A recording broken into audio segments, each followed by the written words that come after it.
لله والصلاة والسلام على رسول الله وعلى آله وأصحابه أجمعين.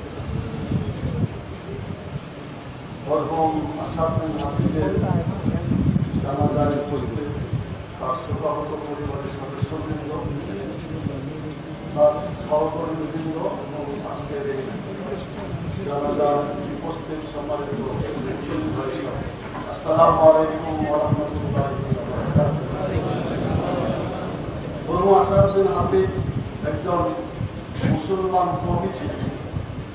মুসলিম জগতে কবির বড় অভাব।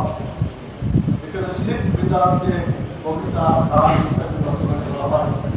তার বিরুদ্ধে তিনি জিহাদ করেছেন এবং আলহামদুলিল্লাহ ইসলামী কবি হিসাবে এবং তার বিভিন্ন লেখনীর মাধ্যমে এটা প্রমাণ করে গেছেন ইসলামের মধ্যেও বিভিন্ন কবি সাহিত্যের ভূমিকা রেখেও ইসলামী আন্দোলনের খেদমত করা যায়। তার লিখিত অনেক প্রবন্ধ এবং বই পুস্তক যেগুলো তিনি প্রকাশ করেছেন, আল্লাহ তাআলা তার এগুলোকে সাথে জানিয়ে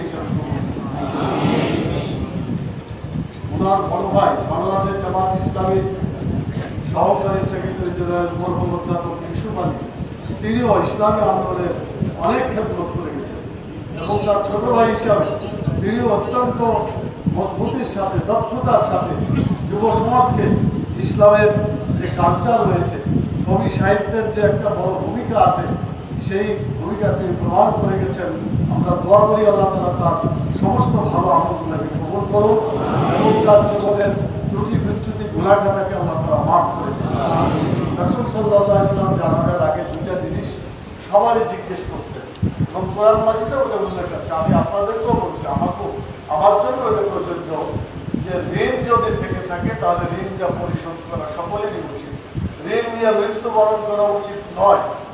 এজন্য সন্তান তার পিতার জন্য বলেছেন যদি কেউ কোনো কিছু পাওয়া থাকে তাহলে তাদের সাথে যোগাযোগ করবে এবং তার বিষয় যেটা থাকে তার পরিবারের সদস্য তারা এটা পূরণ করার চেষ্টা করবেন। আমরা যারা তার সাথী আছি, একসাথে দীর্ঘদিন আমরা আন্দোলন করেছি, বাংলাদেশের মাটিতে কোরআন সুন্নাহর আইন প্রতিষ্ঠিত হোক এই স্বপ্ন নিয়েই তিনি তার সব লেখা কর্মকাণ্ড পরিচালনা করেছেন। আমরা বাংলাদেশে কোরআন সুন্নাহর আইন প্রতিষ্ঠার জন্য আমরা নিজেরাও চেষ্টা করছি।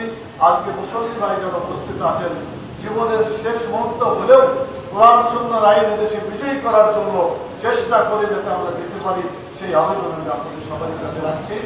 রাসূল সাল্লাল্লাহু আলাইহি সাল্লাম মৃতের জন্য একটা দোয়া করছিলেন, যে দোয়াটা সকলের জন্য কাম্য। এমনকি বর্ণনাকারী সাহাবী বলেছিলেন, আমি যদি মৃত্যুবরণ করতাম আর আমার জন্য যদি রাসূলুল্লাহ সাল্লাল্লাহু আলাইহি ওয়াসাল্লাম দোয়াটা করতেন, আমার জীবনটা সার্থক হয়ে যেত। সেই দোয়াটি হচ্ছে আল্লাহুম্মা ইগফিরলাহু, আল্লাহ তুমি তাকে মাফ করে দাও, ওয়ারহামহু, আল্লাহ তুমি তাকে রহম করো, ওয়াফিহি ওয়াফিহু, তুমি তাকে নিরাপত্তা দান করো, আকরাম নুজুলাহু, তুমি তাকে মেহমান হিসাবে কবুল করো, ওয়াসসামু খালাহু, আল্লাহ তুমি তার কবরকে প্রশস্ত করে দাও, আল্লাহ তাআলা তুমি তাকে পানি দিয়ে, বরফ দিয়ে, শিলারাশি দিয়ে পরিষ্কার করে ধুয়ে দাও। আব্দুল হুদার ফারাকিহি মিনাল খাতায়া কামা ইয়াকাশাউল আবিয়াদ ওয়াল তারাস, আল্লাহ তাআলা সাদা কাপড় যেমন ময়লা থেকে পরিষ্কার হয়ে যায়, গুনাহ খাতা থেকে তুমি তাকে সেভাবে পরিষ্কার করে দাও। আব্দুল হুদার খায়রুল দারিহি, দুনিয়ার বাড়ির চাইতে উত্তম বাড়ি তুমি তাকে দান করো।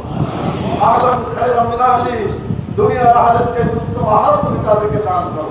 ওয়াজাওজান খায়রাম মিন জাওজিহি, দুনিয়ার সাথী সঙ্গীর চাইতে উত্তম সাথী সঙ্গী তুমি তাকে দান করো। ওয়াদখিলহুল জান্নাত, আল্লাহ তুমি তাকে জান্নাতুল ফিরদাউসে স্থান দান করো। ওয়াকিহি মিন আযাবিল কবর আযাবিন নার, আল্লাহ তাআলা তোমাদেরকে কবরের আযাব থেকে রক্ষা করো, জাহান্নামের আগুন থেকে রক্ষা করো। আমিন ইয়া রাব্বাল আলামিন।